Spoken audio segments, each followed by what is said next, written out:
Good morning बच्चों। आज जिस टॉपिक के बारे में हम लोग पढ़ने वाले हैं वो वेक्टर के बहुत ही प्रॉब्लम रिलेटेड टॉपिक है। मतलब उसमें ढेर सारे क्वेश्चंस हम लोग करेंगे, है ना। और कैसे क्वेश्चन को करते हैं पहले ये बेसिक कॉन्सेप्ट सारी क्लियर करेंगे। तो आज जो शुरू करेंगे, मैंने थोड़ा सा कार्टेशियन फॉर्म के बारे में आपको पिछले लेक्चर में आइडिया दे दिया था।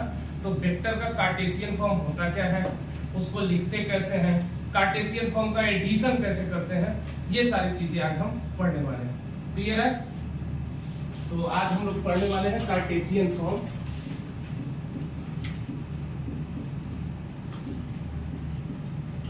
Form of vector and their addition.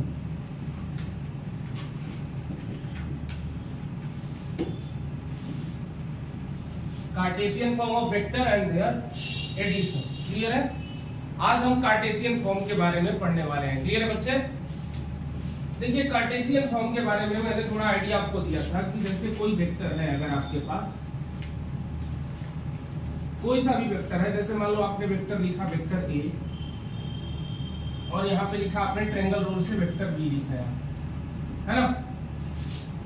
मान लीजिए इस बात को समझिएगा थोड़ा सा। हम अगर कहें जैसे ये वेक्टर थोड़ा इंक्लाइंड हो जाए, फॉर एग्जांपल हॉरिजॉन्टल से, या हम इसको कहीं एक रेफरेंस के थ्रू लिखने की कोशिश करते हैं अगर, है ना। वेक्टर का हमारा कंपोनेंट, अगर अभी इनिशियली वेक्टर के पास खाली एक्स कंपोनेंट दिख रहा है, अगर हॉरिजॉन्टल एक्सिस यहीं पे लाई करे तो मैं क्या कहना चाह रहा हूँ कि ये हमारे पास एक्स एक्सिस है और ये है वाई एक्सिस। समझने की कोशिश करिएगा। फिलहाल इस एक्सिस से कंपेयर करें तो वेक्टर ए एक्स के लॉन्ग है, वेक्टर बी का कंपोनेंट हो सकता है वेक्टर ए। अगर मैं कहूं कि थीटा एंगल पर है तो हॉरिजॉन्टल से वेक्टर बी थीटा पर है कि नहीं, बताइए ना, बोलिए। तो मैंने इसको बताने की कोशिश की थी आपको कि इसका एक कंपोनेंट इधर है, एक कंपोनेंट इधर है। मतलब क्या है इसका एक कंपोनेंट, बताइए जरा, बी कॉस थीटा। क्या ये एक्स के लॉन्ग नहीं है बी कॉस थीटा, है ना। उसी तरह एक कंपोनेंट वर्टिकल अगर लें तो ये है बी साइन थीटा। तो क्या ये वाई के लॉन्ग नहीं है? तो हम इसको क्या कह सकते हैं, अगर बी का नेट कंपोनेंट की बात करते तो यही बोलते हैं बी कॉस थीटा किसके लॉन्ग है, एक्स के लॉन्ग है, तो आई क्या बोल दें क्या। उसी तरह बी साइन थीटा किसके लॉन्ग है, बोलिए। तो ये जे के लॉन्ग है। दोनों नेट कंपोनेंट मिलने के बाद नेट बी मिल रहा है कि नहीं हमें, यही तो है कार्टेशियन फॉर्म, जो कि अभी मैंने बी के लिए लिखा। ए के लिए देखिए ना जरा, ए जो है यहीं पे लाई कर रहा है, ये ए है, ये ए है। क्लियर है? ये ए है। अब ए के बारे में अगर बात करें तो वेक्टर ए बराबर क्या मैं डायरेक्ट लिख सकता हूं, ए आई कैप, सीधे बोल दूं वेक्टर ए आई कैप, या ए आई कैप बोल सकता हूं कि नहीं, क्योंकि जो ए है वो एक्स के लॉन्ग पहले से, बोलिए ना। तो अगर मेरे को ए प्लस बी करना रहता, क्योंकि जैसे ही अगर आप रिजल्टेंट लिखते हो, इसका रिजल्टेंट लिखते हो, समझना, रिजल्टेंट बराबर आप लिखते हो vector A plus vector B, लिखते हो कि नहीं, बोलिए। तो अगर इन दोनों का मुझे रिजल्टेंट लिखना रहता तो रिजल्टेंट बराबर हम क्या लिखते बच्चे, लिखते ए प्लस बी वेक्टर। एक वेक्टर ए की वैल्यू जो है, क्लास ले रहा है, बाद में बात करते हैं, क्लास ले रहा है ना। फोन नहीं आना चाहिए अभी, आधे घंटे तक एकदम फोन नहीं आना चाहिए। साइलेंट का ऑप्शन है, चलिए। Vector A plus B, clear, देखिए ध्यान से। ए की वैल्यू हम क्या रखें, ए आई क्या आप डायरेक्ट रख दें, है, क्योंकि जो ए का मैग्नीट्यूड है वो एक्स में है। मैग्नीट्यूड को हमने ए लिखा और डायरेक्शन हमने बताने की कोशिश की एक्स आई कैप, मतलब एक्स के लॉन्ग डायरेक्शन। क्लियर है? बी वेक्टर के बारे में जरा बताइए, b cos theta i cap plus b sin theta j cap, b cos theta i cap plus b sin theta j cap. बताइए, i वाले को अगर आई के साथ रखते तो a plus B cos theta रखेंगे, i cap plus b sine theta j cap. बस सिंपल भाषा में बताने की कोशिश कर रहे हैं, यही है कार्टेशियन फॉर्म, ये वेक्टर का कार्टेशियन फॉर्म।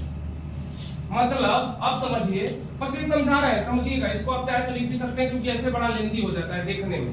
अगर मैं इसी को रेफरेंस बना देता, इधर y हो जाता, मैं रिजल्ट बताने की कोशिश कर रहा हूं। तो ये हमारा x है कि नहीं, ये x एक्सिस है और ये y एक्सिस है। जरा रिजल्टेंट के पोजीशन को समझने की कोशिश करिएगा। यहां से यहां तक क्या हम इसको a बराबर ax लिख सकते हैं कि नहीं, यहां से यहां तक।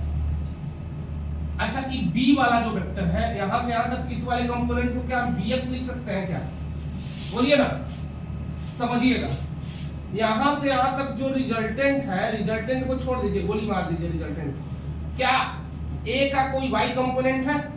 नहीं है ना, कोई नहीं है। लेकिन b का y कंपोनेंट है। देखिए ये b का y कंपोनेंट होगा कि नहीं, यहां से यहां। तो इसको क्या हम by लिख सकते हैं कि नहीं, बोलिए। तो एक बात और ध्यान दीजिएगा, अगर कोई आपके पास वेक्टर है, एग्जांपल समझिए, वेक्टर a बराबर है ना, तो उसमें a का मतलब है, एक तो a का x कंपोनेंट होना चाहिए, दूसरा a का y कंपोनेंट होना चाहिए। क्लियर है? अगर b वेक्टर है तो b का भी x कंपोनेंट होना चाहिए और b का भी y कंपोनेंट होना चाहिए, तब नेट भी मिलेगा। अगर अभी 2D की बात चल रही है तो अभी खाली 2D की बात चल रही है, 3D की थोड़ी इसके बाद बताइए, बोलिए। तो a प्लस b हमें रिजल्टेंट देगा, जोड़ने पर रिजल्टेंट क्या देगा, a प्लस b। बोलिए ना, यही ना रिजल्टेंट है, बोलिए। इधर जोड़िए जरा, तो x वाले को x के साथ ax प्लस bx, और डायरेक्शन दिखाने के लिए i कैप लिख दें, यानी ax i कैप है यहाँ पर और ay j कैप है। उसी तरह से bx i कैप है और by j कैप है। पता तो चलना चाहिए कौन से डायरेक्शन में है। तो जोड़ेंगे इसी तरह से, तो क्या ay plus by j cap मिल जाएगा कि नहीं, बताइए, बोलिए, मिल जाएगा। तो ये हमें रिजल्टेंट दे देगा। जरा इधर भी देख लीजिएगा। फिलहाल इसी में हम समझाने की कोशिश कर रहे हैं, क्या हमारे पास a का y कंपोनेंट है, नहीं है ना, a का y कंपोनेंट हमारे पास नहीं है, a का y कंपोनेंट हमारे पास यहाँ पे नहीं है। ये एक इंडिविजुअल क्वेश्चन है, हो सकता है अगले वाले में हो, जरूरी नहीं है। यहाँ पे तो y कंपोनेंट नहीं है, खाली a का x ही कंपोनेंट है। देखिए a का कोई y कंपोनेंट है ही नहीं, क्योंकि a खुद ही x में है, y में है ही नहीं। तो इसी तरह से इसके हिसाब से अगर लिखना आता तो हम क्या लिखते, ax i कैप लिखते, plus ax i cap plus bx i cap, है ना, यानी ax plus bx i cap. ay है क्या, ay नहीं है हमारे पास, 0 है, तो खाली by j कैप होता कि नहीं, इसके हिसाब से। मतलब स्पेशल केस में, ये केस है, खाली एक क्वेश्चन है, ये सिंपल एक क्वेश्चन में, इस वाले क्वेश्चन में ये वाले टर्म मौजूद है कि नहीं। तो अगर मौजूद है तो ax की वैल्यू कितनी है, bx की वैल्यू कितनी है, बताइए ना जरा, b cos थीटा है कि नहीं। i कैप लिख दूं इसके आगे, क्योंकि i कैप है, इसके आगे i कैप है, लिख दूं, प्लस by बताइए ना कितना है, by कंपोनेंट कितना है, y का b वाला कंपोनेंट कितना आया था, b sin थीटा आया था, बताइए ना, by b sin थीटा के बराबर है। तो ये वाला क्या b sin थीटा हो जाएगा, समझिए, ये वाला क्या b sin थीटा हो जाएगा, बोलिए ना, इनटू j कैप। लेंथी देखने में लग रहा है, प्रूफ हो गया, ये प्रूफ हो गया कि हमने जो लिखा है वो सही लिखा है। देखिए ना, यही वाला ये यहाँ आया है, यहाँ आया है। मैंने 3 अलग-अलग भाषा में 3 अलग-अलग तरीके से समझा दिया, इतना सोचना ही नहीं है यार। कार्टेशियन फॉर्म का मतलब उसके इंडिविजुअल, हमने बोला था आपको, मैंने बताया था रिजोल्यूशन ऑफ वेक्टर, तो रिजोल्व करिए और उसके x वाले को x के साथ और y वाले को y के साथ रखिए। x वाले के साथ i कैप दिखा दीजिए क्योंकि x के लॉन्ग डायरेक्शन बताता है, y वाले को j कैप के साथ दिखा दीजिए क्योंकि वो y के लॉन्ग डायरेक्शन बताता है। ठीक है, तुम लोग इतना स्केरी चेहरा क्यों बना रही हो, खुद तो देख लियो क्या आपको, है ना। चलो लिख लो, जल्दी लिखो। दोबारा कुछ नहीं है बच्चे, मैंने बोला कि अगर आपके पास पहले से ax और bx कंपोनेंट होता तो जोड़ते तो आप ऐसे ही जोड़ते ना, जोड़ते तो ये इतना आ जाता। लेकिन इस स्पेशल केस में ay का कोई कंपोनेंट इस वाले में नहीं है, तो ay हम यहाँ पे 0 रख देंगे। ay 0 रखेंगे तो ax bx i cap plus by j cap खाली बचेगा, क्योंकि ay देखो ना यहाँ पे है ही नहीं ay, खाली इस स्पेशल केस में, अगले में हो भी सकता है ना। तो इस केस में क्या हो जाएगा, a plus B cos theta, क्योंकि ax बराबर a है और ये bx बराबर क्या था, b cos थीटा था। bx बराबर कितना आया था, b cos थीटा। क्लियर है? तो bx बराबर हो गया b cos theta, i cap plus j की जगह पे हो गया b sin theta j cap. Clear है? अरे बहुत आसान चीज है, मैं थोड़ा सा लेंथी इसलिए समझाने की कोशिश किया कि आपको थोड़ा सा समझ में आए, है ना। अब इसने स्केरी चेहरा बना दिया तो एक भूत की कहानी आपको सुना देता है ना। दिन का टाइम है, डरिएगा मत, दिन में नहीं ना डरते आप लोग।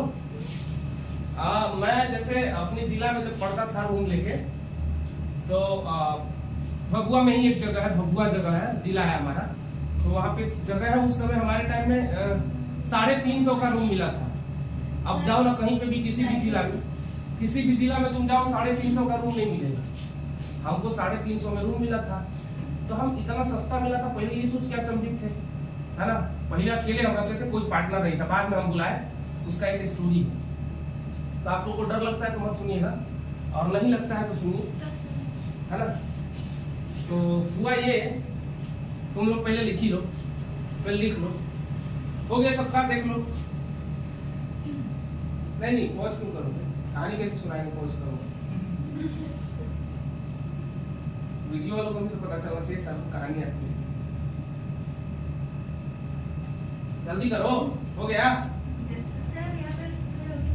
यहाँ पे खड़े होकर सुनाते हैं। ओके, तो चलिए क्या हुआ कि हमारे जिले की बात है, और मुझे सस्ता मिला था रूम, मैं खुश भी था। लेकिन दिक्कत ये था कि रूम जो था ना, जैसे एक जमीन के अंदर वाली रूम होती है ना, थोड़ी सी जो एकदम लास्ट में रहती है कोने में, उसमें धूप लाइट वाइट नहीं जाती, बस एक लाइट जलाओगे तो ही जाएगी।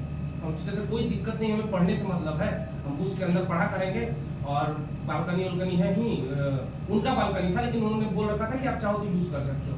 तो शाम के टाइम बालकनी में, दिन में पढ़ लिया करेंगे, रात में अपने रूम में बत्ती जला के पढ़ेंगे, कोई इशू नहीं है। पढ़ने के लिए लिए थे तो कोई इशू नहीं था। लेकिन हम ये नहीं समझ पा रहे थे कि जहाँ पे और जगह पे रूम 500 रुपए से कम के नहीं मिल रहे थे, वो 350 का, मुझे तो 300 में तैयार हो गई थी देने के लिए। तो मैंने बोला यार चलो इतना भी क्या होगा, बड़ा भी रूम था यार, इतना बड़ा था, इतना बड़ा रूम। वही पटना में हम लोग जब पढ़ने गए थे लिए थे तो 2000 का मिला, सोचो।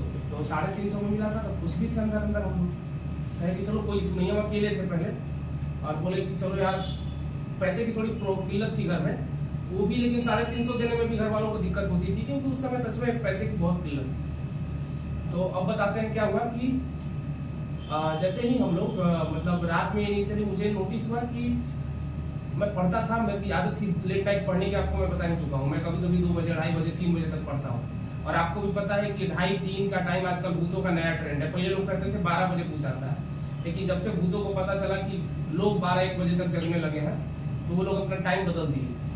तो 3 बजे या 2:30 बजे के आसपास अपना सेट कर लिया था। तो मैं 2 से 2:30 के बीच चेक करता था ना, कि बाथरूम में रोज नल चलने की आवाज आती थी तेजी से, वहां पर भी नल चलता था। वहां पर भी एक और स्टोरी आपको बताए थे ना, तो वहां पर भी मैं गलती से बताऊं, मैं 2-3 जगह गया हूँ, दोनों जगह मेरे को भूतिया कमरा मिला है, क्योंकि मैं थोड़ा सस्ता खोजता था, क्योंकि पैसे की किल्लत थी, और सस्ता में वही मिलेगा ना। समझ रहे हैं नहीं बात? मैं सस्ता रूम खोज के जाता था कि भाई एरिया में पता करूं कौन सस्ता है। तो सस्ता कौन से देते थे, जिसमें कोई पंखे से लटक के चला गया हो, या किसी में जिसकी आत्मा रहती है, वही सस्ता देगा ना। इसमें कोई बच्चा न टिकता, वही वाला रूम सस्ता मिलेगा ना भाई। तो मेरे को वो सस्ता रूम मिल गया था 350 वाला।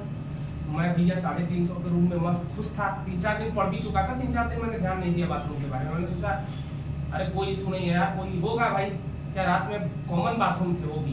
मैंने बोला कि यार इतने मतलब 3-4 जैसे किराएदार रहते थे, कोई भी चला रहा होगा। तो फिर अगले दिन मेरे को आवाज आई कि कोई नहा रहा है, साबर चला के कायदे से नहा रहा है। साबर मतलब क्या, नली चला के कोई खूब नहा रहा है बढ़िया से।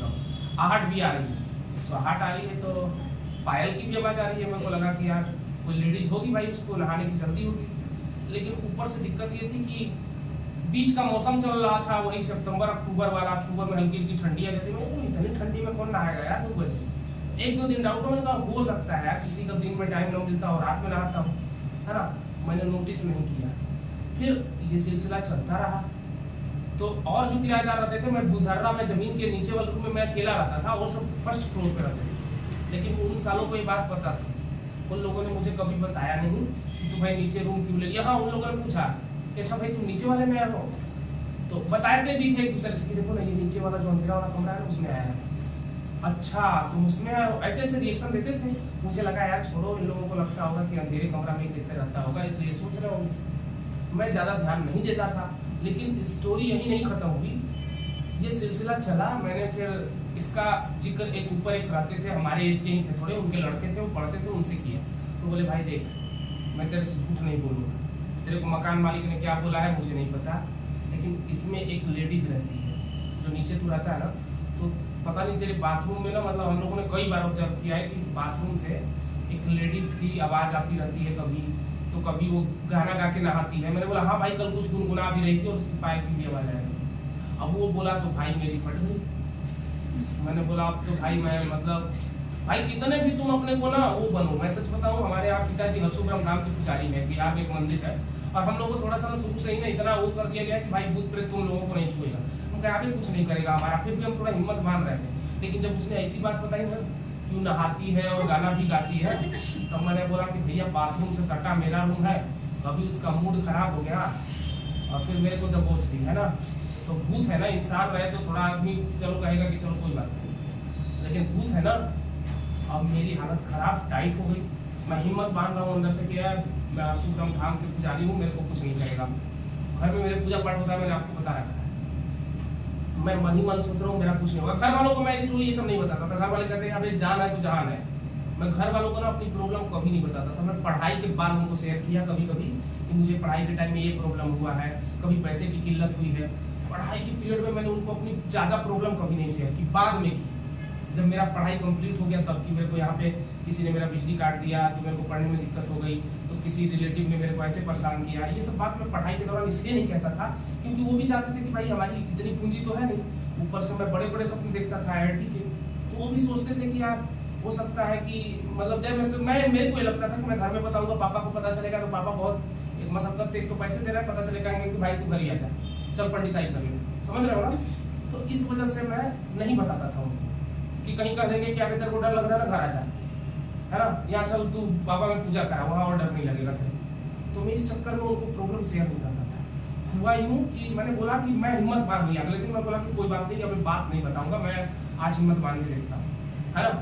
मैंने बोला कि घर में गया और थोड़ा मंत्र पढ़ लिया, बाबा का जो मंत्र होता है पढ़ के, थोड़ा हनुमान जी का भी वो किया, सुंदरकांड भी पढ़ लिया मैं कि। लेकिन मैं बोला कि भाई आज रात भर जग के पढ़ूंगा, मेरे को कोई दिक्कत नहीं। बत्ती मैंने दोनों बत्ती जला दी, इस साइड दीवार में बत्ती थी, इस साइड में पढ़ा करता था, दरवाजे साइड वाली की बत्ती जला दी, है ना।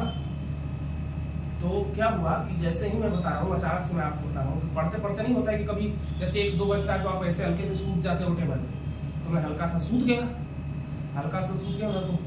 फिर अचानक से उठा कि नहीं अभी तो पढ़ना है, मैं पढ़ ही रहा हूँ, लेकिन मेरा सारा ध्यान होता है कि एक बार आपको शक हो जाता है तो अटका रहता है उसी में, मेरा उसी में अटका रहता है कि सारी कहीं फिर मैं आके नहा रही हूँ। तो अचानक से जब मेरी नींद खुली तो मेरे को नल चालू था, नहाने की आवाज़ आ रही थी और उसकी गुनगुनाहट की आवाज़ भी आ रही थी। तो मेरे को लगा यार अब तो आ गई, है ना। फिर मैंने धीरे धीरे पढ़ना भी शुरू किया, मंत्र चालू करना शुरू किया, मंत्र पढ़ना। तो फिर नींद भी आ रही थी एक साइड से मेरे को। नींद ऐसी चीज़ होती है ना भाई, तुम कुछ भी करते रहो, अगर आने लगेगी तो आने लगेगी, डर भी लग रहा है, इधर नींद भी आ रही है। बताओ कैसे हो नहीं सकता कॉम्बिनेशन। लेकिन कई बार ये होता है कि जैसे आप रोज जगने के आदी हो चुके हो तो आपको नींद आते रहे। हुआ यूं कि आ रहा था मेरे को नींद। इस बार भी मैं जैसे ही जगा तो मैं अचानक से मैं ना अपने पीछे परछाई महसूस किया। मैं दिल से बता रहा हूँ तुम लोगों को लगेगा कि मैं झूठ बोल रहा हूँ, रियलिटी है। मैं अपने पीछे परछाई महसूस किया कि कोई, मैं बता रहा हूँ भाई, कोई तावलिया लपेट के, तौलिया समझ रहे हो, कोई टावल लपेट के मेरे पीछे खड़ा है। अबे मैं सच्ची बता रहा हूँ भाई, मेरे को मैं समझ लो कि एक ही साथ बाथरूम और लैट्रिन दोनों आ गए। मेरे को लगा कि अब तो भाई मेरा कल्याण हो जाएगा, है ना। मैं चिल्ला दिया जोर से, बचाओ, है ना। तब तक पीछे देखा तो कोई नहीं है, सब ऊपर वाले आ गए। मैंने आवाज दिया जोर से, बचाओ बचाओ, दरवाजा पिटने लगा, है ना। जबकि दरवाजा मैं ही बंद किया हूँ, मेरे को जल्दीबाजी में पता नहीं चल रहा। बोलो बचाओ, कोई दरवाजा खोलो, मेरे को कोई चाप रहा है ना। ऊपर वाले सब आ गए तो बोले अरे दरवाजा तो अंदर से लॉक है। अब मेरे को समझ में नहीं आ रहा है, तो फिर मैं किसी तरह अपने को एकांत किया, नहीं पता चलता है ना जल्दी में। मैंने दरवाजा खोला और रियलिटी बताऊँ, मेरे को पीछे ऐसे ही मुड़ा। जब मैं ना देखा कि कोई तौलिया लपेट के मेरे पीछे खड़ा है। मैं अकेले रूम में रहता हूँ, कहाँ से कोई तौलिया वाला आ जाएगा भाई। अब मैं पहली बार बता रहा हूँ ना, मेरे को ऐसा लगा कि भाई बस। फिर मैंने सुबह आंटी जी से बोला, आंटी जी आपने मेरे को कुछ ऐसा नहीं बताया था कि आपके रूम में ऐसी कहानियाँ चल रही हैं। तो नहीं, मैंने हम लोगों ने वो किसी का कुछ करती नहीं, आंटी समझाने की कोशिश की। बोले भाई अब तुम खुद भी समझाने की कोशिश करो, नहा रही जब हमारे रूम में तालियां लपेट के आ सकती है तो अगले बार हमारे गले पे भी चढ़ सकती है ना। फिर मैंने उनसे माफी मांगी और तब का दिन है कि मैंने उस रूम के पीछे देखा नहीं, मैं सीधे घर आ गया, बोलिया बिस्तरा बांध के। मेरा घर 12-13 किलोमीटर दूर था, मैं रोज जाने आने लगा है ना। बीच में एक लड़का भी हमारे साथ रहता था, बट वो चला गया था घर इस वजह से, क्योंकि लड़का जब तक रहा तब तक भूत मूत कोई नहीं सताया। 2 लोग होते हैं तो भूत मूत नहीं आते, लेकिन वो लड़का गया, मेरे साथ ये कहानी शुरू हो गई। मैं घर आ गया, घर से रोज साइकिल चला के 12-13 किलोमीटर जाता था, लेकिन कान पकड़ लिया कि अब किसी अनजान रूम में सस्ता रूम की तलाश नहीं करेंगे। लेकिन सेम कहानी कब हुई, जब मैं 12th करके फिर पटना गया, फिर मैं सस्ता रूम खोजने लगा, क्योंकि पैसे की तो किल्लत थी ना। और वहां पे मैंने आपको बता रखा है ऑलरेडी कि वहां पर भी नल चलता था रात में। हुआ ये मेरे साथ चलता रहा, मैंने जब भी रूम लिया है, मैं आपसे बता रहा हूँ, एकदम रियल स्टोरी बता रहा हूँ, मेरे को भूतिया रूम मिला है ना। और पार्टनर को मैं भगवान से मनाता था कि ऐसा पार्टनर मिले कि जल्दी घर न जाए, और जब भी सारे पार्टनर मिले वो हर हफ्ते जाने वाले घर मिले है ना। तो ये कहानी चली है। तो चलिए फिर वापस से हम अपने टॉपिक पे आ जाते हैं। हॉरर स्टोरी मैंने आपको सुना दी, चलिए मिटा दो इसको। ये था कार्टेशियन फॉर्म। मैं थोड़ा सा इसका एग्जांपल आपको देता हूं, कैसे एग्जांपल करना है समझिए। एडिशन भी साथ में बता रहा हूं, दिख रहा है ना, Cartesian form and their addition सब बता रहा हूं। जैसे आपके पास अगर कोई वेक्टर है, समझिए सिंपल वेक्टर है, वेक्टर ए बराबर मैंने बोला ax i cap plus ay बोल रहा हूं, दिख रहा हूं by, भूत अभी मन में चल रहा है ना। ax i cap plus ay j cap, b वाला bx i cap plus by j cap, है समझिए। अब अगर मैं जोड़ दूं इनको, वेक्टर a प्लस b, तो मैं क्या लिखूंगा, जैसे आपको बताया मैंने, क्या करूंगा, x वाले को x वाले के साथ जोड़िए जरा, बोलिए ax प्लस bx लिख सकता हूं। और दोनों x के अलॉन्ग है तो क्या मैं लिख सकता हूं ऐसा i कैप, है ना, प्लस बताइए जरा ay, बताइए प्लस by j लिख सकता हूं कि नहीं, सिंपल बताइए, बोलिए ना, लिख सकता हूं ना। अब यहाँ पर तो कोई परेशानी नहीं किसी को, सिंपल एक में लिख दिया।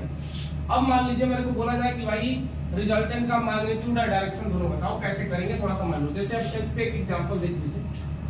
एग्जांपल कह रहा है कि आपके पास एक वेक्टर a बराबर है 2i cap plus 3j cap, है ना। वेक्टर b बराबर है खाली 2j कैप है, सॉरी 2i कैप है, जे नहीं कैप 2i कैप। अब कह रहा है कि फाइंड a प्लस b, है ना, a plus b, vector a plus b आपको बताना है एंड देयर मैग्नीट्यूड, इसका मैग्नीट्यूड भी आपको बताना है। चलिए तो a प्लस b जैसे ही करेंगे, बताइए जरा, vector a plus vector b जैसे ही करेंगे, बताइए क्या हो जाएगा, 4i cap plus 3j cap हो जाएगा। ये तो मैंने वेक्टर निकाल लिया।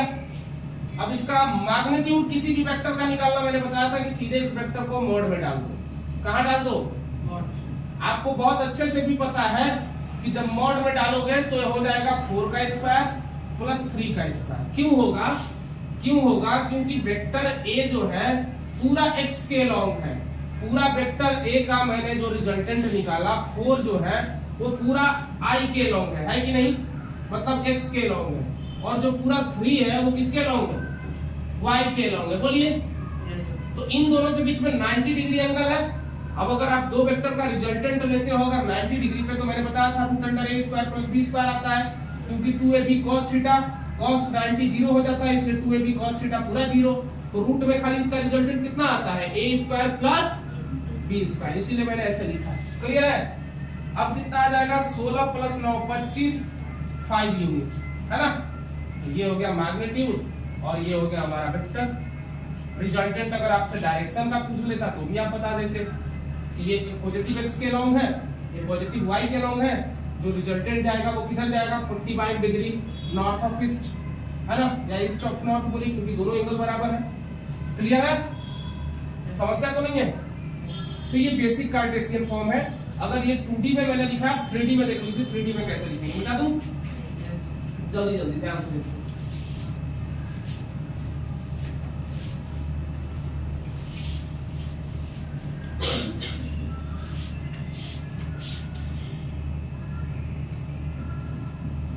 इन 3D, तो 3D में जैसे मान लो वेक्टर A बराबर दे दिया मेरे पास ax plus ay plus az, है ना, तो ax i कैप हो गया, ay j कैप और az क्या हो जाएगा, k कैप हो जाएगा, बोलिए। उसी तरह से bx b जो हो जाएगा वो bx i cap plus by j cap plus bz k cap हो जाएगा कि नहीं, बताइए, हो जाएगा। अब देखिए, अब अगर मुझे a प्लस b लिखना है, वेक्टर a प्लस b अगर मुझे लिखना है तो क्या लिखूंगा, x वाले को x वाले के साथ लिखिए जरा, ax, बताइए, bx i क्या लिख दूं, प्लस ay by j क्या लिख दूं, प्लस az bz k क्या लिख दूं कि नहीं, बताइए, बोलिए। अब देखिए, ये तो था दोनों का एडिशन, ध्यान से देखिए, ये था दोनों का एडिशन, मैंने दोनों को जोड़ दिया, ये था मैंने दोनों वेक्टर को जोड़ दिया। अब समझिए, अब समझिए, अब इस बात को अच्छे से समझिए। मैंने ये लिख दिया, इन दोनों को मैंने जोड़ दिया फाइनल, तो अब हमारे पास एक एक्स्ट्रा कंपोनेंट आ गया, के वो कौन सा वाला, केवल आ गया। तो अब क्या करेंगे, अभी भी आप समझिए कि अगर हम 3D स्ट्रक्चर ड्रॉ करते हैं, जैसे है ना, ये x होता है, ये y होता है और ये z होता है, ये तीनों भी एक दूसरे के परपेंडिकुलर होते हैं। आपको ये बात बहुत अच्छे से पता है, तीनों एक दूसरे के परपेंडिकुलर होते हैं। तो फिलहाल चाहे इन दोनों के बीच आप एंगल देखिए, या इन दोनों के बीच देखिए, या इन दोनों के, है ना। अगर आप बात करेंगे कि इनके बीच का मैग्नीट्यूड निकालना जब भी हो आपको, तो ये तीनों एक दूसरे के परपेंडिकुलर मिलेंगे।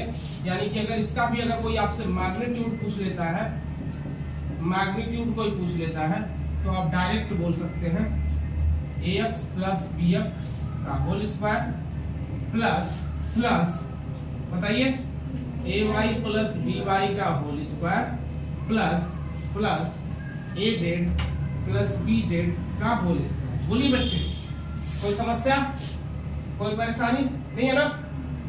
तो ये है इसकी कहानी, ये 3D में जब रहेगा तब। आया समझ, करना कुछ नहीं था, जोड़ना है बस, सबको एक साथ रखना है ना, क्लियर है। और जब लेंदी वेक्टर मिल जाए, आपको लगे कि यार इसका डायरेक्शन निकालना पॉसिबल नहीं है, तो आप यूनिट वेक्टर के सहारे निकालिए। कल यूनिट वेक्टर के बारे में बताया था, यूनिट वेक्टर डायरेक्शन दे देता है सीधे। जैसे इस वेक्टर का अगर मैं बोलता आप यूनिट वेक्टर बता दो, है ना, तो अगर i के लॉन्ग बताना रहता तो क्या लिखते हैं, इसका मैग्नीट्यूड अगर i के लॉन्ग पूछा जाता है, a प्लस b i के लॉन्ग कितना होगा, देखिए a प्लस b, इसको बता देता हूं along x एक्सिस, ध्यान से देखिएगा, इसको कोऑर्डिनेट को मिटा दे रहा हूं थोड़ी देर के लिए। मैंने बोला अगर कोई आपसे पूछ ले कि बताओ find a plus b along x axis, ये क्वेश्चन है। x एक्सिस के along a प्लस b कितना है, a प्लस b के along बताओ ना, है। अगर मेरे से कोई पूछता कि मैग्नीट्यूड बता दो, तो क्या बताते, मैग्नीट्यूड कितना बताते, ax प्लस bx बताते। खाली डायरेक्शन पूछता तो क्या बताते, मैग्नीट्यूड कितना हो जाता, मैग्नीट्यूड खाली हो जाता ax प्लस bx, सिंपल हो जाता है इतना, ये मैग्नीट्यूड दे देता आपको। जैसे ये पहला वाला 2i cap plus 4j cap रहता, तो सीधे हम 2 प्लस 4 जोड़ के 6i कैप बता देते, यानी 6 बता देते मैग्नीट्यूड। डायरेक्शन कैसे बताते हैं, डायरेक्शन बताते हैं, हाँ किसका स्क्वायर नहीं होता, क्यों स्क्वायर नहीं, खाली x के लॉन्ग पूछ रहा है, तो x के लॉन्ग तुम्हारे पास मैग्नीट्यूड है कितना, इतना। डायरेक्शन पूछता तब कहानी बदलती, क्योंकि ये स्पेस में है और स्पेस में कोई पॉइंट का, कोई वेक्टर का, तीनों कोऑर्डिनेट में है कंपोनेंट अलग अलग, तो डायरेक्शन बताने के लिए, स्पेसिफाई करने के लिए हमें क्या करना पड़ता, यूनिट वेक्टर से दिखाना पड़ता कि नहीं, एक्स के लॉन्ग डायरेक्शन। और यूनिट मैंने बोला था आपको कि a प्लस बी का अगर आपको यूनिट वेक्टर दिखाना है तो पहले आप लिखते थे वेक्टर और अपॉन में लिखते थे उसका मैग्नीट्यूड, याद है, बोलो ना, along x axis, along x axis, ठीक है, यही लिखते थे। तो आपको क्या ये a प्लस बी का कैप नहीं दे देगा, a प्लस बी का डायरेक्शन नहीं दे देगा x के लॉन्ग, तो ऊपर में क्या लोगे, a प्लस बी का x के लॉन्ग कंपोनेंट कितना है, ax प्लस, यही है, बोलो ना भाई, नीचे कितना है, पूरा मैग्नीट्यूड बताना पड़ेगा, बताओ ना, ax plus ay plus by का square plus az plus, similarly सारे का x के लॉन्ग कितना है, y के लॉन्ग कितना हो जाता है, ay प्लस by अपॉन में पूरा, है ना। सिमिलरली क्या हो जाता है, अगर y का के लॉन्ग पूछा जाता है ay प्लस by अपॉन में पूरा, और z का पूछा जाता है तो az प्लस bz अपॉन में पूरा, क्लियर है। डायरेक्शन बताने के लिए दोस्त, अगर केवल x एक्सिस के अलावा मतलब अरे तो ये तो x एक्सिस के अलावा i कैप, हां i कैप आई कैप तो दे रहा है, ये क्या दे रहा है, a प्लस b का कैप, लेकिन किसके लॉन्ग, x के लॉन्ग, उसको क्या बोलते हैं, आई कैप बोलते हैं। और इसका आई वाला कंपोनेंट कितना है, इतना, लेकिन और सब में तो है कुछ मैग्नीट्यूड, तो नीचे वाला पार्ट से डिवाइड कर दें, क्लियर है। तो ये बेसिक बात है, ये थोड़ा मैं ज्यादा लेंथी अंदर चला गया, इतना सोचने की जरूरत नहीं है ना। जहां जहां तक लिमिट है मैं वही बताऊंगा, हटा दूं जल्दी से, कंफ्यूज मत होइए। देखिए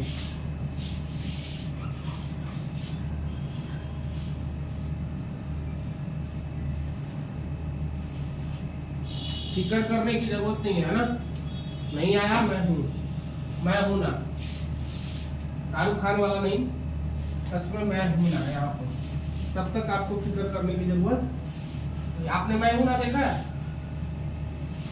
किसका है तुमको इंतजार में, आ जाओ, कार्टेशियन फॉर्म हो गया। अब बच्चे एक बात और देखो ध्यान से, अब मैं आपको बताऊंगा पोजीशन वेक्टर। हाँ कुछ पूछना है, बुझला हो गया, उसका नहीं है ना, नया नहीं है ना, वही है ना। अच्छा, अब अगला जो बच्चे टॉपिक है वो है पोजीशन वेक्टर। पोजीशन मतलब वीडियो भी मेरी टेस्ट परीक्षा ले रहा है नहीं, पोजीशन वेक्टर ये क्या होता है, पोजीशन वेक्टर। अच्छा पोजीशन होता क्या है, पहले इस बारे में हम बात करें कि पोजीशन होता क्या है। आप लोग बताइए पोजीशन क्या होता है। पोजीशन वेक्टर हम समझेंगे,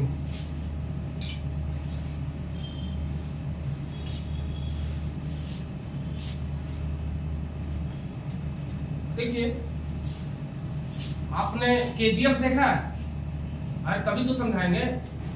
तो केजीएफ में एक फेमस डायलॉग है उसका, पहला पार्ट की बात कर रहे हैं हम, थोड़ा सा देखें, खाली क्लिप में देखें, हम पूरा देखने का टाइम नहीं था, लेकिन समझ गए क्या कहना चाह रहा है ना, क्या चाहिए तेरे को तो दुनिया, है ना, ये देखा। उसके बाद आगे कहता है कि जब एक सीन आता है जिसमें वो पठान कहता है कि अपने चेलों से कि जानता है आप उनके पते पे अगर एड्रेस ना भी हो तो अपने यहाँ पता आ जाता है, मतलब अपने यहाँ जो भी कोई पोस्ट ऑफिस से कोई भी चीजें आती हैं तो बिना हमारे बारे में, क्योंकि हमारा नाम इतना पॉपुलर है कि हमारे एड्रेस पे पता आ जाता है।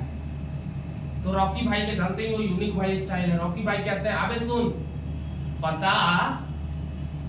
पता मतलब ये है कि जो पोस्ट है वो नाम पॉपुलर होने की वजह से नहीं आता है, किसके वजह से आता है, लैंडमार्क की वजह से आता है। यहाँ सारी कहानी लैंडमार्क की है। जाहिर सी बात है तुम कितने भी पॉपुलर हो, अब कहीं विश्व के किसी और कोने से आ रहा है, हो सकता है तुम विश्व में पॉपुलर ना हो और तुम्हारा लोकेशन थोड़ी पता है, तुम घर रहते कहाँ हो विश्व में, हर जगह थोड़ी तुम फैला रहे हो। अब शाहरुख खान का बंगला सबको पता है, मन्नत जरूरी थोड़ी मन्नत में मिलेगा, पता चल रहा है 4 महीने से जाके शूटिंग कर रहा है भाई साहब विदेश में, है ना। तो आप उस पते पे मंगाते हो जहां अवेलेबल रहते हो या आपका कोई आदमी अवेलेबल रहता है, तो आप लैंडमार्क बताते हो कि नियर फलाना, बताते हो ना, कभी स्विगी जोमेटो में भी ऑर्डर किया होगा आपने, आप बताते हो कि फलाना लोकेशन पे, समझिएगा मैं जो कहने जा रहा हूं वो समझिएगा। उस स्टोरी से इसका क्या मतलब है, मैं ऐसे कोई चीज नहीं बताता। भूतिया वाला चीज इसलिए बता दिया था क्योंकि इसने भूत वाला मुंह बना लिया। रीजन ये है कि कभी भी एक लैंडमार्क जरूरी है, एक रेफरेंस जरूरी है, समझिएगा। अगर आपको कोई सा भी चीज बताना है, जैसे जोमेटो से ऑर्डर किए, नियर फलाना गली, नियर फलाना रेस्टोरेंट, नियर फलाना मंदिर, नियर फलाना, ऐसे आप बताते हो कि नहीं, करते हो ना, वो लैंडमार्क होता है आपका, वो एक रेफरेंस होता है। तो पोजीशन वेक्टर कभी भी आप अगर बताओगे तो रेफरेंस के अक्रॉस बताओगे, है ना। तो पोजीशन वेक्टर डिसाइड होगा अकॉर्डिंग टू रेफरेंस, यानी it is decide according to reference, है ना। ये किससे डिसाइड होगा, एक रेफरेंस से, है ना। पोजीशन क्या होता है, पोजीशन वेक्टर अगर हम बताना चाह रहे हैं, समझिएगा, एक्सिस हम बना देते हैं फिर से समझने के लिए।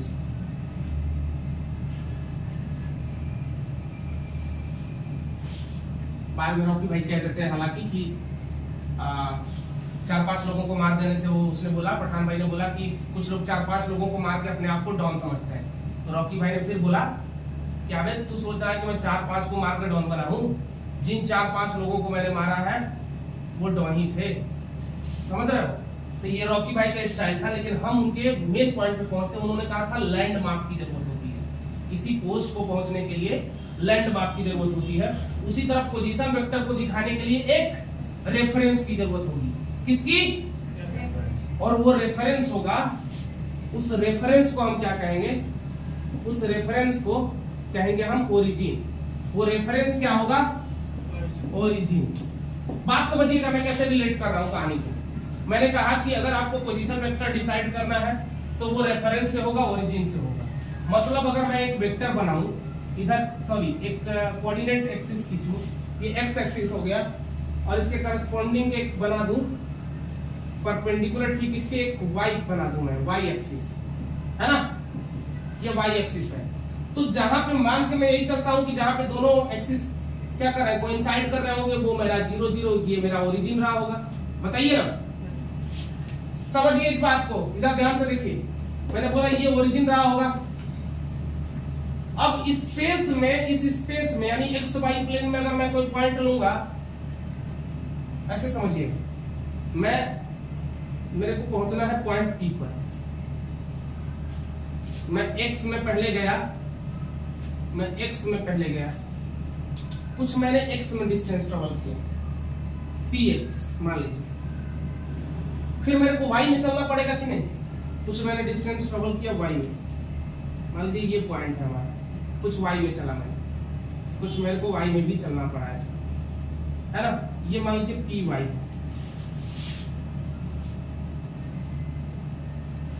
तो अगर मेरे को यहां जाना था इस पॉइंट पर, तो मेरे को कुछ एक्स में भी चलना पड़ता, कुछ वाई में भी चलना पड़ता, तब जाकर मेरे को ये पॉइंट मिलता कि नहीं मिलता, बोलिए। तो हम इसी वजह से इसका कोऑर्डिनेट भी हम बताते हैं एक्स कॉमा वाई। अगर आपने देखा होगा, अगर आपने कोऑर्डिनेट पढ़ा होगा, तो आप बताते होंगे कि ये है एक्स कॉमा वाई, मतलब इसमें एक्स का भी कुछ डिस्टेंस है और कुछ वाई का भी डिस्टेंस है। बताइए, तो इस रेफरेंस को बताने के लिए मुझे बताना पड़ा कि नहीं कि मुझे एक्स में पी चलना पड़ा और वाई में वाई चलना पड़ा, मतलब पी वाई चलना पड़ा। एक्स में पी एक्स चलना पड़ा और वाई में पी वाई चलना पड़ा, तब जाके मुझे ये मिला पोजीशन। क्लियर है? मतलब अगर मैं इसको दिखाना चाहता तो इसको लिखता पी वेक्टर यानी पोजीशन वेक्टर बराबर एक्स आई का प्लस वाई जे का। लिखता कि नहीं लिखता, आप खुद बताओ, क्योंकि मैं एक्स में भी चला हूं और ये पोजीशन वेक्टर है। पोजीशन वेक्टर होता है पोजीशन ऑफ अ पार्टिकल, है ना, with respect to origin. Called position vector, यानी किसी पार्टिकल का पोजीशन ओरिजिन के रिस्पेक्ट में अगर हम लिखेंगे तो वो पोजीशन वेक्टर कहलाएगा। किसी पार्टिकल या किसी भी ऑब्जेक्ट का लोकेशन अगर ओरिजिन के रिस्पेक्ट में लिखेंगे, ओरिजिन के रिस्पेक्ट में कैसे लिखा होगा देखो ना, इसको डायरेक्ट एक तरीका है कि यहां से मिला दूं, यही ना। जैसे मान लो अगर मैं यहां से यहां तक चलता, एक वेक्टर ये हो जाता px, और अगर इधर की तरफ मुंडी होती तो मुझे पता है कि अगर रेगुलर मैनर में जोड़ते हैं ट्रायंगल एडिशन, और रिजल्टेंट को अपोजिट मैनर में जोड़ते हैं तो px प्लस py मिलके ये मुझे रिजल्टेंट नहीं दे देगा, और यही रिजल्टेंट वेक्टर तो पोजीशन वेक्टर है कि नहीं? पोजीशन वेक्टर को लिखने के लिए याद रखिएगा, यहाँ पर अगर मैं लगाऊंगा ऐसे, अगला पॉइंट है मेरा डिस्प्लेसमेंट वेक्टर, वहां पे ये चीजें क्लियर हो जाएगी। अभी आप याद रखिए कि मुझे P पॉइंट पे पहुंचने के लिए x में चलना पड़ा, तो x में जो चलेंगे तो x के लॉन्ग, y में चलेंगे तो y के लॉन्ग, तो ये है पोजीशन वेक्टर। तो लिख लीजिए इसका डेफिनेशन, इट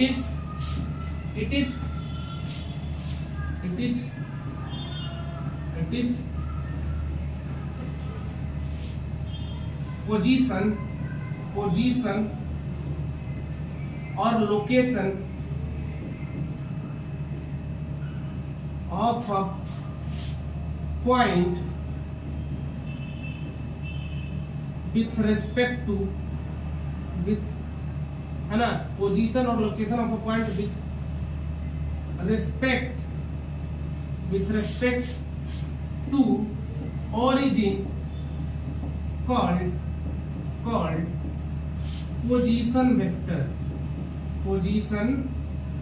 वेक्टर। क्लियर है कि नहीं? बताइए।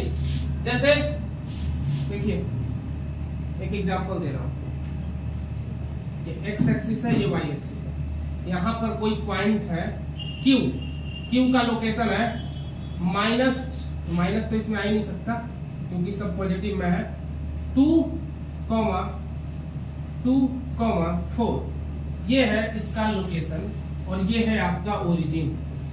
तो हम क्या करेंगे, सीधे इसको जोड़ेंगे। डिस्प्लेसमेंट आपको पता है डिस्प्लेसमेंट कैसे निकालते हैं? इनिशियल और फाइनल के बीच के डिस्टेंस को हम लोग डिस्प्लेसमेंट कहते हैं, फाइनल माइनस इनिशियल डिस्प्लेसमेंट निकालते हैं। तो जरा देखिए ना, x इसका इनिशियल 0 है, इसका x कितना 2, इसका y इनिशियल 0 है, y इसका कितना है। तो अगर मैं x इनिशियल निकालने की कोशिश करता तो x इनिशियल है 0, x फाइनल है हमारा 2, तो डेल x अगर निकालता तो कितना निकालता है, x final minus x initial निकालता। बताइए 2 माइनस 0 कितना आता है? बोलिए ना, आपके सामने बता रहा हूं, इसका मैं डिस्प्ले समझाने की भी कोशिश कर रहा हूं कि कैसे आया होगा। x हो गया। अब बताइए ना जरा, इसका जो हमारा y इनिशियल है वो कितना है 0, y फाइनल कितना है बच्चे 4। अब जरा बताओ ना, डेल y मैं निकालूंगा, यानी चेंज इन, यानी डिस्प्लेसमेंट है। डेल x क्या है? डिस्प्लेसमेंट इन x एक्सिस, और डेल y क्या है? Displacement in y axis. कितना आया है डिस्प्लेसमेंट y? 4 माइनस 0 कितना मिलेगा? 4 मिल जाएगा। और ये 2 माइनस 0 हमको 2 मिला, है ना, तो 4 मिला, यानी डेल y मिला 4 और डेल x मिला। अब मैंने y एक्सिस के डिस्प्लेसमेंट को मैं क्या लिखूंगा? y एक्सिस में कोई चीज रहेगा तो उसको क्या लिखूंगा? j में लिखूंगा। x एक्सिस में कोई रहेगा तो उसको, तो इसको मैं डायरेक्ट 2i प्लस 4j लिख सकता हूं कि नहीं? बताइए। ये मुझे पोजीशन वेक्टर q का दे दिया कि नहीं दे दिया? बताइए ना। सिंपल, क्लियर है? आपको इतना भी नहीं सोचना है, आपको x y दिखा, सीधे x i cap plus y j cap लिखिए, पोजीशन वेक्टर खत्म। ये ट्रिक है, नहीं तो ऐसे आप सोचते रहेंगे फाइनल माइनस इनिशियल फाइनल। ये सोचना जरूरी भी है क्योंकि हर जगह रेफरेंस ओरिजिन 0 नहीं लेता, हो सकता है कि रेफरेंस कुछ और ले ले, पहले से कुछ रेफरेंस हो, जैसे स्पेस में आपको 2 पॉइंट के बीच का कह दे, है ना। चलिए ये हो गया, समझ में आ गया? समझ में आ गया तो कुछ क्वेश्चन कर लेते हैं। क्वेश्चन है,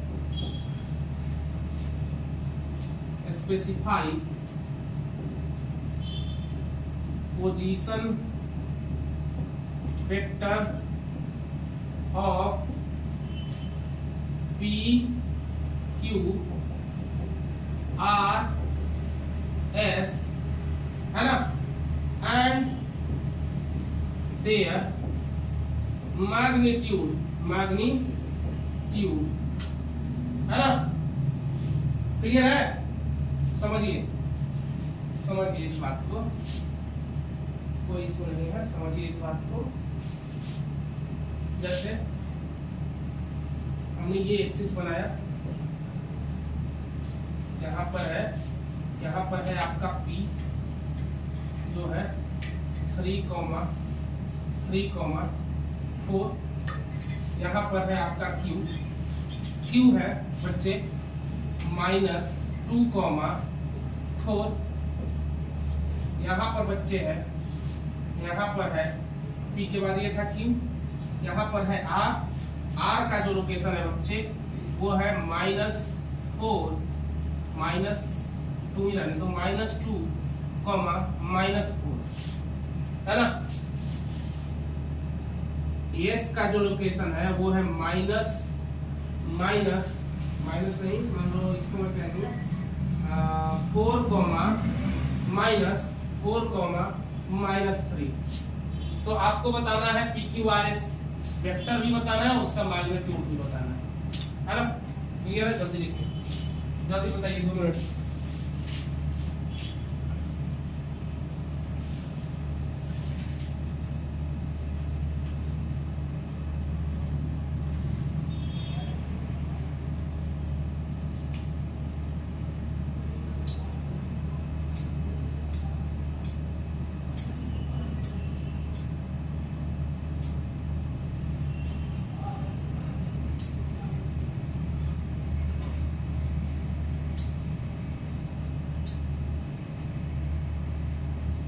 हो गया बच्चे? जल्दी करिए। इधर वाला मिटा दूं? बोलिए, इधर का सब मिटा दूं? चलिए, सबके बन गए?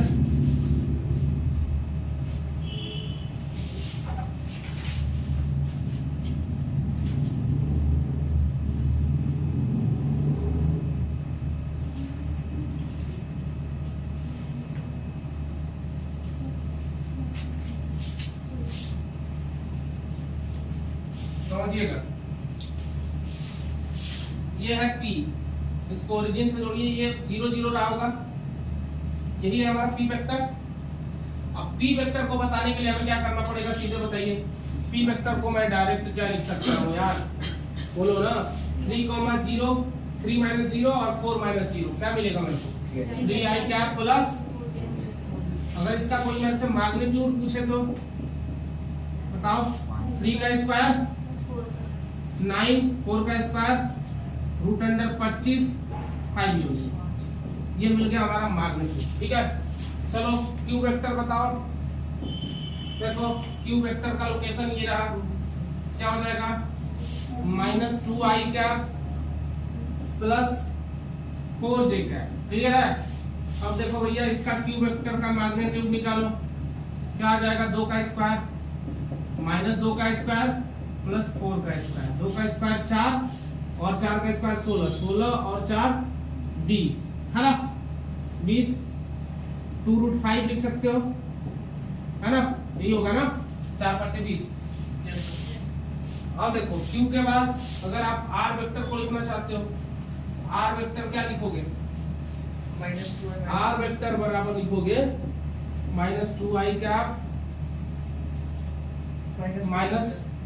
-4j कैप, ये लिखोगे। इसका मैग्नीट्यूड निकालो, क्या आ जाएगा? -2 का स्क्वायर प्लस -2 का स्क्वायर प्लस -4 का स्क्वायर। 2 का स्क्वायर कितना होगा? 4 और 16, ये भी वापस से कितना देगा मेरे को?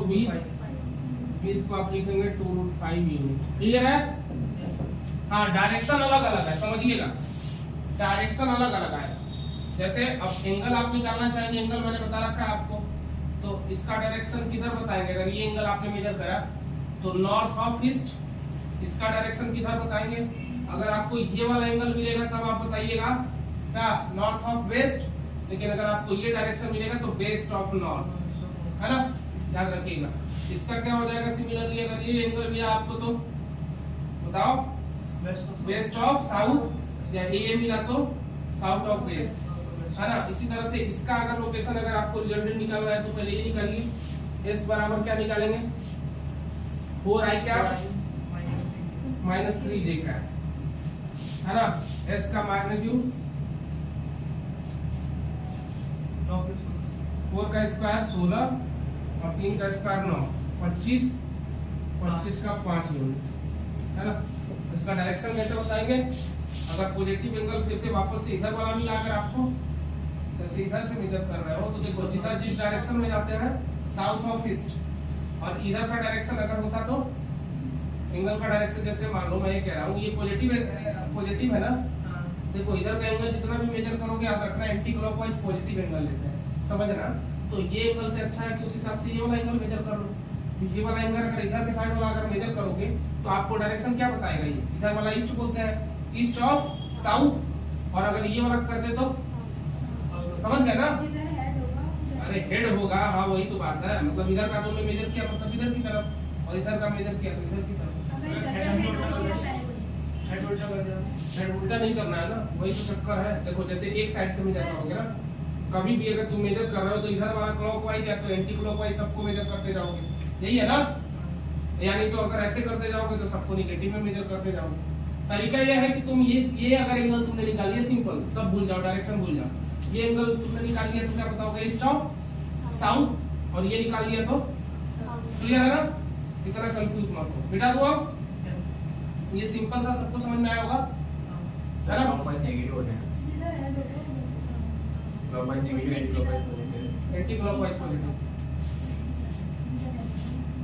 अब आज का इंपॉर्टेंट एंड लास्ट टॉपिक है डिस्प्लेसमेंट वेक्टर। हेडिंग डालो, लिखो डिस्प्लेसमेंट वेक्टर। अब इससे रिलेटेड बेसिक क्वेश्चन आपसे बन जाएंगे जहां आपको थोड़ी दिक्कत हो रही है ना। अब हेडिंग डाल के लिखिए डिस्प्लेसमेंट वेक्टर,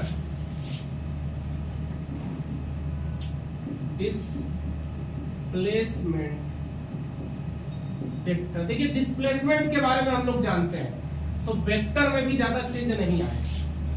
डिस्प्लेसमेंट क्या होता है भाई, shortest distance between two point का मतलब इनिशियल और फाइनल पॉइंट के बीच का जो शॉर्टेस्ट डिस्टेंस होता है ना। चलिए पहले हम इसको पोजीशन वेक्टर के टर्म में समझने की कोशिश करते हैं। एक हमने लिया एक्सिस, पहले समझ लेते हैं फिर ना करेंगे। मैंने बोला था कोई अगर पॉइंट हमारे पास P पे हम पहले x चलते थे, y चलते थे, यहाँ से यहाँ तक हम x चले और यहाँ से यहाँ तक y चले, मतलब यहाँ से यहाँ तक हमने x चला x i क्या, और इधर y चला तो y j, है ना। लेकिन जोड़ के देखो ना, ये डिस्टेंस है, डिस्प्लेसमेंट ये नहीं। डिस्प्लेसमेंट कब मिलेगा, यहाँ से मिलेगा सीधे, अगर मैं इनिशियल को फाइनल से जोड़। The displacement vector is a distance between initial and final point, है ना। यानी इसको अगर डिस्प्लेसमेंट वेक्टर को लिखना चाहोगे तो it is distance between initial and final position, है ना। क्लियर है कि नहीं। डिस्प्लेसमेंट वेक्टर क्या होगा, अभी मत लिखो, देखते जाओ। डिस्प्लेसमेंट वेक्टर क्या होगा, इनिशियल और फाइनल पोजीशन के बीच का डिस्टेंस। क्लियर है। यानी कि क्या आप कहोगे कि सर इस केस में तो आप कहोगे कि सर पोजीशन वेक्टर डिस्प्लेसमेंट दे रहा, हाँ बिल्कुल। इस केस में अगर डिस्प्लेसमेंट वेक्टर बताओगे तो वो पोजीशन वेक्टर है, देखो ना, यही तो है डिस्प्लेसमेंट वेक्टर। और डिस्प्लेसमेंट वेक्टर भी क्या देगा, फाइनल माइनस इनिशियल देगा कि नहीं देगा। यानी कि यहाँ की यानी कि अगर ये O है, OP अगर आपको निकालना है, OP, तो आपको क्या करना पड़ेगा, सिंपल, कुछ नहीं करना है, x i cap plus y j cap, इसका मैग्नीट्यूड ले लोगे, आपको ये वेक्टर मिल जाएगा। ये तो समझना था, असली कहानी ये नहीं, असली कहानी यहाँ, इसको समझना। एक पार्टिकल है, इनिशियली वो चला यहां तक, ये पॉइंट A मिला, पहली बार जब चला इनिशियली तो पॉइंट A तक चला, दूसरी बार जब चला पॉइंट B तक चला। हो सकता है ऐसा ना, हमारे पास रेफरेंस यानी ओरिजिन, मतलब स्पेस में हमारे पास दो पॉइंट हो, मजा तो अब है ना। डिस्प्लेसमेंट इनिशियल और फाइनल के बीच का क्या बताता है, डिफरेंस देता है। स्पेस में अगर दो पॉइंट है बच्चे, ये इनिशियली एक पार्टिकल इनिशियली ए तक चला, दूसरा बी तक चला, इनिशियल वेक्टर या पहले ए का पोजीशन वेक्टर x1 y1 ऐसा मान लो, दूसरे का क्या मान लो x2 y2। क्लियर है ना, ये ओरिजिन है ना, ओरिजिन है। पहली बार मैंने x1 y1 चला, दूसरी बार x2 y2 चला। पता है, ये इसको बोलोगे तुम पहले का पोजीशन। पहले का पोजीशन क्या है तुम बताओ ना, x1 - 0 y1 - 0। दूसरे का पोजीशन क्या है, x2 - 0 y2 - 0 है कि नहीं है। तो क्या ये पोजीशन वेक्टर्स नहीं है क्या, है ना, पोजीशन वेक्टर है, ये है कि नहीं बोलो। ये अगर पोजीशन वेक्टर है, ये इनिशियल वेक्टर है, ये फाइनल वेक्टर है, तो क्या ये रिजल्टेंट नहीं होगा। देखो ना, ये अगर सेम मैनर में हो जाए, इनको इनिशियल से फाइनल को मैं जोड़ दूं, तो ये क्या फाइनल जो है वो हमारा फाइनल जो है यानी AB वेक्टर क्या मेरा डिस्प्लेसमेंट नहीं होगा। अरे यार, एक तो मैं इधर गया, दूसरा बार मैं इधर गया, तो मैंने दो बार डिस्टेंस ट्रेवल किया इन फाइनल तक पहुंचने के लिए। एक बार यहाँ से यहाँ तक इनिशियल तक गया, दूसरी बार फाइनल तक गया। तो दोनों को अगर जोड़ना है तो ये बहुत लंबा रास्ता हो जाएगा ना। सबसे शॉर्टेस्ट क्या होगा, ये होगा। तो क्या AB वेक्टर को हम डिस्प्लेसमेंट वेक्टर नहीं बोल देंगे, बोलो ना। क्यों बोलेंगे भाई, इसलिए बोलेंगे, इसमें से अगर मैं इसको घटा दूंगा ना तो यही बचेगा। वेक्टर जोड़ना आता है, जोड़ो ना जरा। जो रेगुलर मैनर में है उनको जोड़ दो। वेक्टर ए, ये कहीं मैंने बोला ये रिजल्टेंट है। वेक्टर ए ध्यान से देखना, वेक्टर ए को क्या मैं पोजीशन वेक्टर OA लिख सकता हूं, बोलो प्लस रिजल्टेंट है, रिजल्टेंट को क्या मैं AB लिख सकता हूं क्या, जिसको मैंने डिस्प्लेसमेंट नाम दिया, AB वेक्टर बोल सकता हूं। अब क्या ये अगला वेक्टर भी रेगुलर मैनर में है, नहीं ना, अपोजिट मैनर में है ना, और अपोजिट वाला ही क्या कहलाता है, रिजल्टेंट कहलाता है किसी वेक्टर में। तो इसको मैं क्या बोल दूंगा, यहाँ पर इसको AB वेक्टर लिखो, इसको कंफ्यूज मत हो, नहीं तो तुम कहोगे सर यहाँ भी आप रिजल्टेंट बता रहे हो, यहाँ भी बता रहे हो। तो ये एक मैनर में A हो गया, दूसरे में AB हो गया, और इसको मैं क्या बोल दूं, OB बोल दूं। जरा बताओ ना, AB को मैं क्या लिख सकता हूँ, OB माइनस OA बोल सकता हूँ। देखो ना, OB हमारा है फाइनल पोजीशन, क्या है, final position vector, final position vector है कि नहीं है। माइनस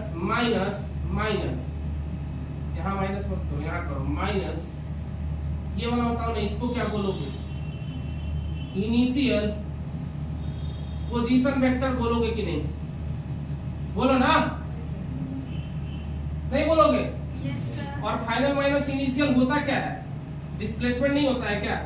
अरे ऊपर वाला हो गया फाइनल पोजीशन वेक्टर, नीचे वाला हो जाएगा इनिशियल पोजीशन वेक्टर, होगा कि नहीं होगा, बोलो ना। और इन दोनों का जो डिफरेंस निकलेगा, इन दोनों में जो डिफरेंस निकलेगा है ना, वो क्या देगा, डिस्प्लेसमेंट वेक्टर देगा, डिस्प्लेसमेंट वेक्टर। क्लियर है कि नहीं बताइए।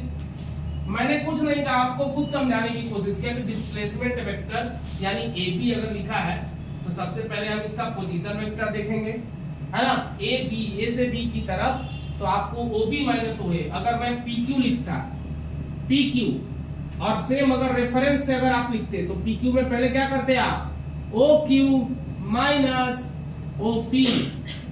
अगर RT लिखता, RT मेरे घर का नाम है राहुल तिवारी, तो अगर मैं RT लिखता तो RT को मैं OT माइनस OR लिखता कि नहीं लिखता, बोलो ना। फाइनल बाद में जो आ रहा है उसको पहले, then minus, final minus initial. Clear है। तो ये तरीका है लिखने का। तो डिस्प्लेसमेंट वेक्टर क्या होता है, it is difference of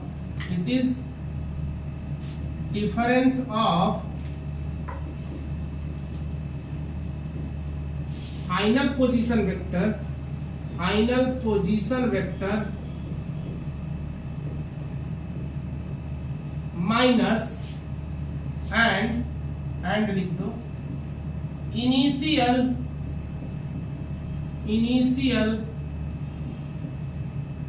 position vector बताइए होता कि नहीं होता? It is difference of final position vector and initial position vector called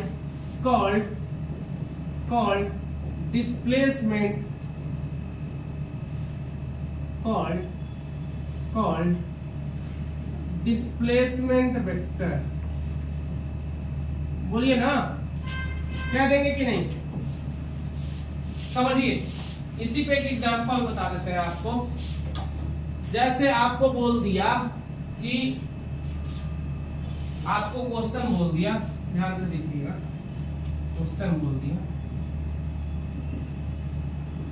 कि स्पेस में दो पॉइंट है P जो है वो है 2,4 और Q जो है Q को थोड़ा सा हाई ले जाते हैं। Q जो है वो जो है 5,6 आपको इनका डिस्प्लेसमेंट वेक्टर बताना है। Find displacement vector of these two vector point A and point B. Find 2 points. Point A is 2,4 and point B is 5,6.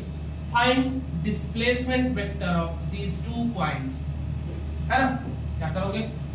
इसको ओरिजिन से जोड़ दो भैया, ये ओरिजिन है 0,0, जोड़ो, वो नाम है इसका, इसको भी जोड़ दो, जोड़ दिए, ये पहला वाला वेक्टर, ये दूसरा वाला, ये है डिस्प्लेसमेंट।